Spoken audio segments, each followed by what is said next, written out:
కొణిదెల పవన్ కళ్యాణ్ అమ్మ కడుపున ఆఖరివాడిగా పుట్టిన అందరికీ మంచి చేయాలి, మేలు జరగాలి అనే విషయంలో ముందువాడుగా ఉంటాడు.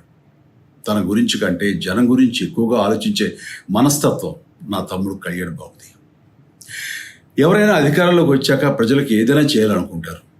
కానీ కళ్యాణ్ తన సొంత సంపాదనని కౌలు రైతులు కన్నీళ్లు తుడిచేందుకు ఖర్చు పెట్టడం, సరిహద్దు దగ్గర ప్రాణాలొడ్డి పోరాడే జవాన్ కోసం పెద్ద మొత్తం అందివ్వటం, అలాగే మత్స్యకారులు ఇంకా ఎందరికో తాను చేసిన సహాయం చూస్తుంటే ఇలాంటి నాయకుడు కదా జనానికి కావాల్సింది అనిపిస్తుంది.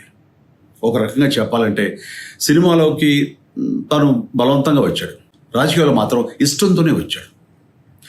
ఏ తల్లికైనా తన కొడుకు కష్టపడుతుంటే గుండె తరుక్కుపోతుంది. అలాగే ఏ అన్నకైనా తన తమ్ముడు అనవసరంగా మాటలు పడుతుంటే బాధ వేస్తుంది. అలా బాధపడుతున్న నా తల్లికి ఈ అన్నయ్యగా ఒక మాట చెప్పాను. నీ కొడుకు ఎంతోమంది తల్లుల కోసం, వాళ్ళ బిడ్డల భవిష్యత్తు కోసం చేసే యుద్ధం అమ్మా ఇది. మన బాధ కంటే అది ఎంతో గొప్పది అన్నాను. అన్యాయాన్ని ఎదిరించకుండా మౌనంగా ఉండే మంచివాళ్ల వల్లనే ప్రజాస్వామ్యం మరింత నష్టం అని నమ్మి జనం కోసం జన సైనికుడు అయ్యాడు. తాను బలంగా నమ్మిన సిద్ధాంతం కోసం తన జీవితం రాజకీయాల్లోకి అంకితం చేసిన శక్తిశాలి పవన్ కళ్యాణ్. ప్రజల కోసం, రాష్ట్ర భవిష్యత్తు కోసం ఆ శక్తిని వినియోగించాలి అంటే చట్టసభలో అతని గొంతు మనం వినాలి. జనమే జయను నమ్మే జనసేనాని ఏమి చేయగలడో చూడాలంటే మీరు పిఠాపురం ప్రజలు కళ్యాణ్ని గెలిపించాలి. మీకు సేవకుడుగా, సైనికుడుగా అండగా నిలబడతాడు. మీకోసం ఏమైనా సరే కలబడతాడు, మీ కళ నిజం చేస్తాడు. పిఠాపురం వాస్తవ్యులకు మీ చిరంజీవి విన్నపం, గాజు గ్లాసు గుర్తుకి మీ ఓటు వేసి పవన్ కళ్యాణ్ని గెలిపించండి. జై హింద్. ఓటేసాం కాబట్టి ఆ ప్రభుత్వం మనకి జవాబుదారీ. మన కష్టం వాడు తీర్చాలి, మన నష్టం వాడు తీర్చాలి, మన కన్నీళ్లు వాడు తుడవాలి. అదే కాన్సెప్ట్ వైఎస్ రాజశేఖర రెడ్డి, అదే కాన్సెప్ట్ జగన్మోహన్ రెడ్డి. అదే ఇంట్లో పిల్లాడు చదువుకోకపోతే, ఇంగ్లీష్ రాకపోతే, ఉద్యోగం లేకపోతే గుడిసెగా ఉంటుంది, రోగం రోగంగా ఉంటుంది, ప్రాణం ప్రాణంగానే పోతుంది. కాబట్టే నాడు నేడు, కాబట్టే ఆరోగ్యశ్రీ. దయచేసి ఇంతకంటే మీకు ఎక్కువ చెప్పాల్సిన అవసరం లేదు. ఇది 100% చాలా జెన్యూన్ గా, మనస్ఫూర్తిగా, దైవ సాక్షిగా చెప్తున్నా. He is very very sincere. పేదల పట్ల చాలా కనసం ఉన్న మనిషి జగన్మోహన్ రెడ్డి గారు. ఇప్పుడైనా మీరు ఎంక్వైరీ చేసుకోండి. ఇన్నేళ్ల మీ రాజకీయ జీవితంలో మీరు చాలా చూసుంటారు. జగన్మోహన్ రెడ్డి గారు ఏం చెప్పారు, ఏం చేశారు, చంద్రబాబు గారు ఏం చెప్పారు, ఏం చేశారు, మీరు క్వశ్చన్ చేసుకోండి సార్. ఆన్సర్ మీకే తెలుస్తుంది. దయచేసి జగన్మోహన్ రెడ్డి గారిని దీవించండి, ఆశీర్వదించండి. కళ్యాణ్ని గెలిపించండి అని చిరంజీవి గారు స్టేట్మెంట్ ఇచ్చారా? ఎలా ఇస్తారు చిరంజీవి గారు? చిరంజీవి గారు ప్రజలంటే ఆయనకి లెక్కలేదు కదా, ప్రజలంటే ఆయనకి చాలా చీప్ ఒపీనియన్ కదా. వాళ్ళేం బిగుతారులే మన్ని అని కదా. ఎందుకంటే ఆయన వెరీ గుడ్ బిజినెస్ మ్యాన్. సినిమాల్లో once upon a time #1 hero, ఎప్పటికీ టాప్ హీరో. ఇతను మనకి సేవ చేద్దామని చెప్పేసి ప్రజారాజ్యం పార్టీ పెట్టాడు. మీకు చెప్పక్కర్లా. ఆయనకి 18 ఎమ్మెల్యేలు వచ్చినాయి. ఎవడన్నా 18 ఎమ్మెల్యే సీట్లు వస్తే ఆ 18 మందిని తీసుకొని అసెంబ్లీలో కూర్చొని ఆంధ్రదేశంలో ఈ ప్రాబ్లమ్స్ ఉన్నాయి, సాల్వ్ చేయండి, ఈ కష్టాలు ఉన్నాయి, సాల్వ్ చేయండి అని ఎప్పుడైనా ఒక్కరోజు అన్నాడా? అది ఆయన ఆ 18 మందితో కూర్చొని ఉంటే ప్రజలంత గొప్పగా నమ్మేవాళ్ళు. ఇంతకంటే ఇంకా గొప్పగా చెప్తాను మీకు. భారతదేశంలో బీజేపీ పార్టీ పెట్టి వాళ్ళు దేశమంతా తిరిగారు. 2 ఎంపీలే అయినాయి.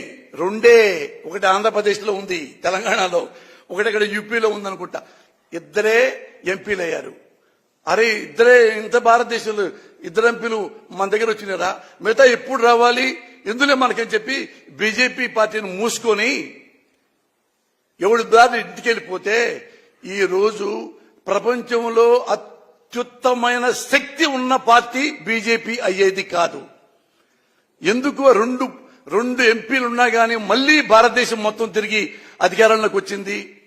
వాళ్లలో ఉన్న సిన్సియారిటీ, వాజ్పేయిలో ఉన్న సిన్సియారిటీ, అద్వానీలో ఉన్న సిన్సియారిటీ, నిజాయితీ, దేశభక్తి, దేశం పట్ల ప్రేమ, ఈ మొత్తం ఏమీ మనోడికి చిరంజీవికి లేవు. ఆత్మే పైసా డాష్ డాష్ డాష్. 18 కనీసం 5 ఏళ్ల పాటన్నా ఆడ కూర్చున్నాడా ప్రతిపక్ష స్థానంలో? కూర్చుంటే ఆయన కూడా నెక్స్ట్ మళ్ళీ వచ్చేయి కదా. అంటే ఇది బిజినెస్ అన్నమాట చిరంజీవి గారికి. సినిమా కూడా ఇంతే, డబ్బులు ఇస్తే చేద్దాం, ఈ పోతే వెళ్దాం. ఇక్కడంతే, ప్రజలు మనకి ముఖ్యమంత్రి అయితే ఆ సీట్లో కూర్చుందాం, ఎంజాయ్ చేద్దాం, ఓట్లు అయిపోతే వెళ్ళిపోదాం. మనకెందుకు 5 ఏళ్ళు ఖాళీగా ఉంటాం, 5 ఏళ్ళు బోరు పద్దాక. ప్రతిపక్షాలు ఉంటే ఆ అధికార పక్షాలు ఉంటే ఆ లెక్క వేరు కదా అని ఏం చేశాడు, 18 మంది ఎమ్మెల్యేలు నమ్మేసుకున్నాడు. మీ దాన్ని మేము పొమ్మన్నారు. అంతకుముందు ఏమన్నాడు ఒకప్పుడు, ఏంటి చాలా పిచ్చి పిచ్చిగా మాట్లాడుతాం, చాలా మంది మా 18 మంది ఎమ్మెల్యేలు అమ్ముడు పోవడానికి వాళ్ళు ఏమన్నా కోడి పిల్లలు కాదు, పులి పిల్లలు అన్న 2-3 నెలలు కూడా అలా ఎంబటి ఇచ్చిపారుగాడు. ఆయన అసలు ప్రజారాజ్యం పార్టీ ఆపేసి ప్రజారాజ్యం కాంగ్రెస్ లో గెలిపాడు. ఈయన కాంగ్రెస్ మెంబర్ అయ్యాడు.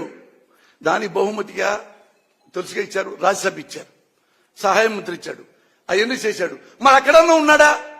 ఆ టైం అయిపోయింది, రాజ్యసభ మళ్ళీ ఇస్తారో లేదో, సహాయ మంత్రి మళ్ళీ ఇస్తారో లేదో, ఇచ్చేట్లేడే, వద్దు. మళ్ళీ అక్కడి నుంచి కూడా చెప్పైపోయాడు, వద్దే నాకు రాజకీయం వద్దయా, సినిమాలు చేసుకుంటున్నాడు. గుడ్, వెరీ గుడ్, తప్పలేదు. తన తప్పు తెలుసుకున్నాడు. సినిమాల్లో బ్రహ్మాండం చేసుకోవచ్చు. మళ్ళీ దేనికి ఇప్పుడు మళ్ళా రాజకీయాల్లోకి నాకు తెలియట్లేదు. ఏందా మీరు క్వశ్చన్ వేశారు, మీకేమైనా అర్థమవుతుందా చిరంజీవి గారి స్ట్రాటజీ? ఎవరన్నా అసలు జీవితంలో చిరంజీవి గారు ప్రజల దగ్గరికి వెళ్ళొచ్చా? ప్రజల గురించి మెన్షన్ చేయొచ్చా? మా తమ్ముడికి ఓటేయండి, వాడు బాగా చేస్తాడు అంటే నువ్వు బాగా చేయవా, అందుకని నీకు వద్దా? మీ తమ్ముడు బాగా చేస్తాడా? అదనే చెప్పు. నేను వెనుపోటు పొడిచాను ప్రజలకి, ముఖ్యంగా కాపు సోదరులకి. ఎంతమంది కాపులు తెలుసా? నేను అక్కడే ఉన్నా ప్రజారాజ్యంలో. నాకు కూడా ఎమ్మెల్యే టికెట్ ఇచ్చారు కదా, ఎమ్మెల్యే టికెట్. అప్పుడు ఉద్యోగాలు మానేసి ఆయన దగ్గర ఉన్నారు. మన వాడు ఫస్ట్ టైం అవుతాడు అనుకుంటా ఆశపడి ఇల్లు అమ్ముకున్నారు, పొలాలు అమ్ముకున్నారు, నమ్మకం పెట్టుకున్నారు. ఓడిపోయినా కూడా పెద్ద బాధపడలా, ఒకసారే కన్నీళ్లు పెట్టుకున్నారు. ఈయన వెన్నుపోటు పొడిచినందుకు, పార్టీ అమ్ముకున్నందుకు వాళ్ళు ఈ క్రైడ్ లైక్ ఎనీథింగ్.